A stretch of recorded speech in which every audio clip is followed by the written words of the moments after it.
25 जून साल 2009 Los Angeles के लिए ये एक आम सा दिन था। दोपहर करीब 2:26 पर टीवी चैनल और वेबसाइट पर एक खबर ने तहलका मचा दिया और ये खबर थी कि king of pop Michael Jackson is no more, यानी माइकल जैक्सन अब इस दुनिया में नहीं रहे। ये खबर आते ही अमेरिका सहित पूरी दुनिया में सन्नाटा छा गया। लोग सड़कों पर ही बेहोश होने लगे और पूरे लॉस एंजलिस में मातम सा छा गया। कुछ ही मिनट में यूट्यूब, विकिपीडिया और ट्विटर पर माइकल जैक्सन ट्रेंडिंग में आने लगे और सोशल मीडिया साइट क्रैश होने लगी। हर कोई ये जानना चाहता था कि आखिर माइकल जैक्सन की मौत कैसे हुई। वैसे थोड़ी हैरानी की बात है ना कि लोग जहां जिंदा होने की फिक्र नहीं करते और यहाँ एक इंसान की मौत की वजह से पूरी दुनिया सदमे में थी। आखिरकार रहे भी क्यों ना, क्योंकि ये इंसान खुद माइकल जैक्सन थे। माइकल जैक्सन ये वो नाम जिन्होंने अमेरिका सहित पूरी दुनिया को अपने गानों पर नचाया। भारत में ही चाहे प्रभु देवा हो या फिर ऋतिक रोशन, सभी ने कभी ना कभी इनके डांसिंग स्टाइल को कॉपी किया। पूरी दुनिया में शायद ही कोई ऐसा शख्स होगा जिसने कभी ना कभी माइकल जैक्सन का नाम ना सुना हो। और यही कारण है कि माइकल जैक्सन की मौत की वजह से जहां एक तरफ कई लोग बेहोश हो रहे थे तो कई लोगों ने आत्महत्या तक कर ली थी।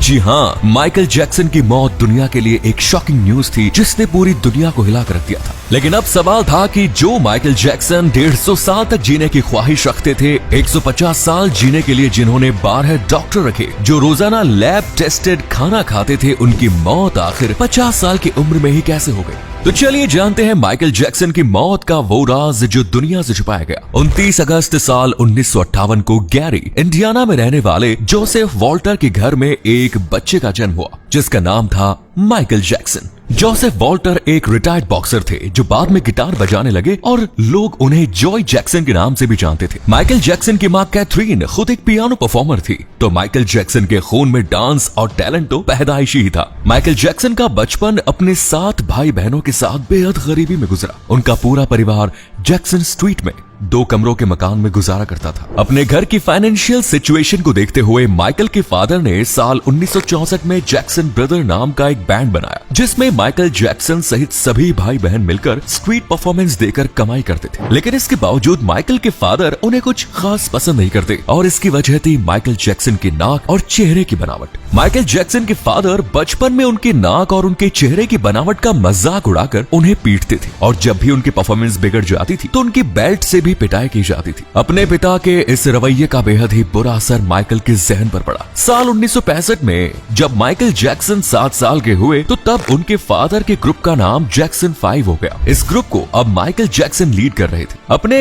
इसी बैंड में काम करते करते जैक्सन ने अपने कई गाने लॉन्च किए जिसके चलते इस बैंड को यूएस में पहचान मिलने लगी। साल 1977 जैक्सन 5 बैंड के लिए काफी शॉकिंग था क्योंकि अब ये बैंड टूट गया था और माइकल जैक्सन न्यूयॉर्क सिटी में आ चुके थे और उन्होंने फिल्मों में काम करना शुरू कर दिया। लेकिन माइकल की फिल्मी दुनिया का ये सफर इतना आसान नहीं था क्योंकि उनकी पहली फिल्म द विज फ्लॉप हो चुकी थी। लेकिन इसी फिल्म के म्यूजिक डायरेक्टर क्विंसी जोन्स ने माइकल का टैलेंट पहचाना और उनके साथ 3 सोलो म्यूजिक एल्बम लॉन्च किए। इन म्यूजिक एल्बम्स की बदौलत माइकल जैक्सन न्यूयॉर्क में फेमस हो चुके थे। पर साल 1978 में माइकल के बेहतरीन चलते करियर पर ब्रेक लग गया जिसकी वजह थी उनकी नाक। दरअसल माइकल की नाक डांस करते समय टूट गई, उनकी राइनोप्लास्टी करवाई गई, लेकिन इसके बाद उन्हें सांस लेने में तकलीफ होने लगी और उन्हें 1 साल तक गाने से दूरी बनानी पड़ी। लेकिन 1 साल के ब्रेक के बाद माइकल ने सिंगिंग में कम बैक किया और नई एनर्जी के साथ एक बार फिर हिट हो गए। साल 1982 में माइकल जैक्सन का 6वां म्यूजिकल एल्बम थ्रिलर रिलीज हुआ जिसकी 7 करोड़ कॉपीज बिकी। इस एल्बम को 8 ग्रैमी अवार्ड मिले और न केवल ये एल्बम सुपर हिट हुई बल्कि इस एल्बम की हर पीस की सेल पर माइकल जैक्सन को $12 रॉयल्टी अमाउंट भी मिली। अब माइकल जैक्सन दुनिया के सबसे ज्यादा रॉयल्टी लेने वाले स्टार बन गए। वर्ष 1983 में माइकल जैक्सन के बारे में सबसे पहले कंट्रोवर्सी शुरू हुई क्योंकि डार्क स्किन टोन वाले African American singer and dancer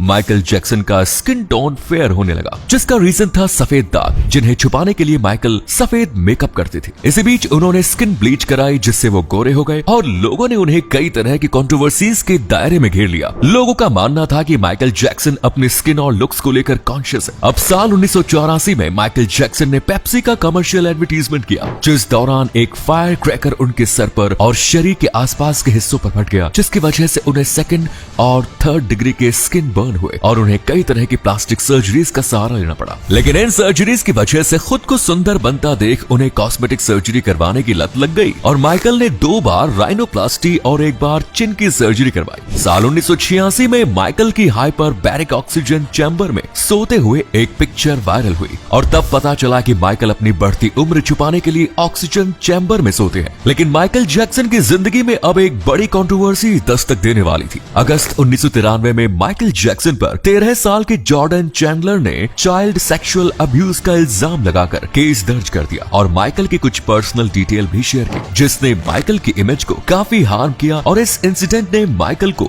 drug addict बना दिया। इसके 6 साल बाद 1999 में एक एरियल एक्ट के दौरान माइकल जैक्सन 50 फीट से ज्यादा की ऊंचाई से नीचे गिर गए, जिसकी वजह से उनकी बैक में सीरियस चोट लग गई और तभी से उन्हें कई तरह की हाई डोज पेन किलर्स लेनी पड़ी। ये कोई नई बात नहीं थी। माइकल जैक्सन के साथ ऐसे कई नए इंसिडेंट्स होते रहते थे, जिसकी वजह से उन्हें बार बार पेन किलर्स लेने की लत लग चुकी थी। इसके अलावा माइकल जैक्सन अपनी वॉइस पिच हाई रखने के लिए फीमेल हार्मोनल इंजेक्शंस के शॉट लिया करते थे। उन्होंने अपनी आंखों की भी सर्जरी करवाई। ऑल ओवर देखा जाए तो माइकल जैक्सन की लाइफ में सक्सेस, नेम, फेम और पैसे की कोई कमी नहीं थी, लेकिन कमी थी तो बस सुकून की। रिपोर्ट्स बताती हैं कि माइकल जैक्सन की पूरी लाइफ दर्द और स्ट्रेस से भरी रही। माइकल जैक्सन की पूरी लाइफ में स्ट्रेस, एंजाइटी और इंसोम्निया की वजह से उन्हें काफी दर्द और तकलीफ का सामना करना पड़ा, जिसके चलते उन्हें प्रोपोफॉल नाम के एक ड्रग की लत लग गई। ये एक एनेस्थीसिया वाला ड्रग था जो मरीज को बेहोश करने के लिए दिया जाता था ताकि सर्जरी के टाइम उन्हें दर्द न हो। और माइकल जैक्सन को ये ड्रग सुलाने के लिए दिया जाता था क्योंकि इंसोम्निया की वजह से वो कंटिन्यू एक हफ्ते तक नहीं सो पाते थे और अब ये उनकी लत बन चुका था। माइकल जैक्सन की मौत का राज जानने के लिए इन सब पॉइंट्स को देखना इसलिए जरूरी है दोस्तों, क्योंकि माइकल जैक्सन की मौत अचानक से नहीं हुई। उनकी मौत का कारण उनकी लाइफस्टाइल और उनकी जिंदगी में चल रही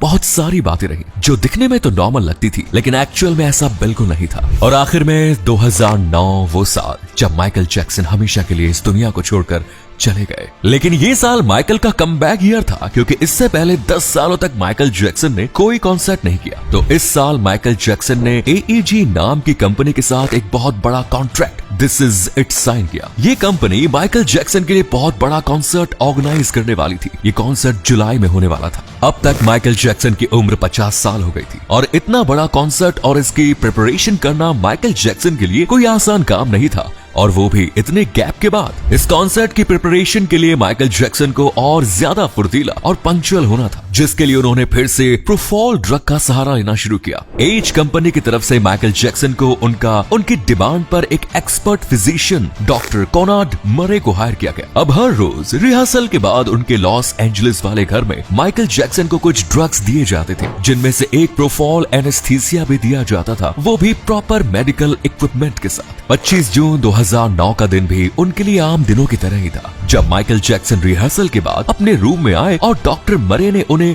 प्रोफॉल एनेस्थीसिया दिया। लेकिन इस ड्रग को देते समय एक बात खास ख्याल रखनी होती थी कि बॉडी में ब्लड फ्लो और ड्रग फ्लो का रेशियो बराबर होना चाहिए, जिसे नापने के लिए प्रॉपर मेडिकल इक्विपमेंट बेहद जरूरी थे। लेकिन यहाँ मरे केवल अपने गाइडेंस में ही माइकल जैक्सन को ये ड्रग दे रहे थे। लेकिन इसी बीच एक अर्जेंट कॉल की वजह से डॉक्टर मरे को रूम से बाहर जाना पड़ा। इसी बीच माइकल जैक्सन की बॉडी में ब्लड फ्लो और उस खतरनाक ड्रग का रेशियो बिगड़ गया, जिसकी वजह से उनकी सांसें बंद हो गई और अब उन्हें ऑक्सीजन की जरूरत थी। लेकिन जिस समय डॉक्टर मरे माइकल जैक्सन के रूप में आए तो उन्होंने देखा कि माइकल की सांस नहीं आ रही, लेकिन फिर भी उन्होंने एम्बुलेंस को कॉल करने के बजाय उन्हें CPR देना शुरू किया। लगातार 42 मिनट तक CPR देने के बाद भी जब माइकल जैक्सन को होश नहीं आया, तब मेडिकल हेल्प मांगने के लिए मरे ने घर में लैंडलाइन और मोबाइल ढूंढे, लेकिन सिक्योरिटी के चलते घर के सारे लैंडलाइन बंद थे। फिर वो तुरंत बाहर की तरफ भागे और गार्ड से 911 पर कॉल करने के लिए कहा। मेडिकल हेल्पलाइन नंबर 911 पर कॉल ठीक 12:22 पर किया गया। महज 3 मिनट में ही एम्बुलेंस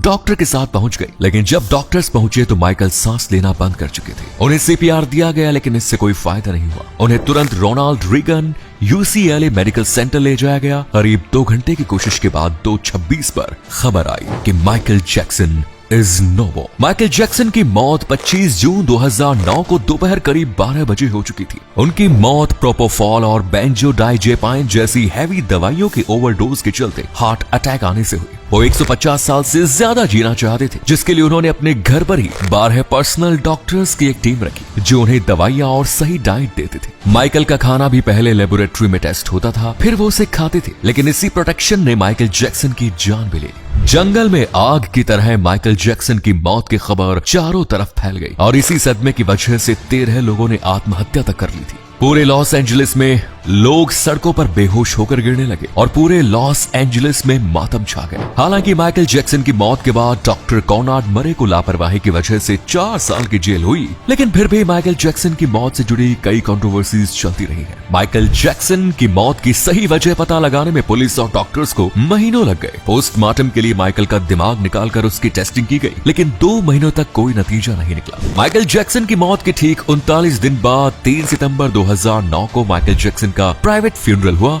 जिसमें महज 200 लोग शामिल हुए और 8 करोड़ खर्च हुए। तो ये थी माइकल जैक्सन की मौत की कहानी। आप माइकल जैक्सन के बारे में क्या सोचते हैं? एक ड्रग एडिक्ट या फिर एक बेहतरीन डांसर? अपना जवाब कमेंट्स में दें। चैनल को सब्सक्राइब जरूर करें। धन्यवाद।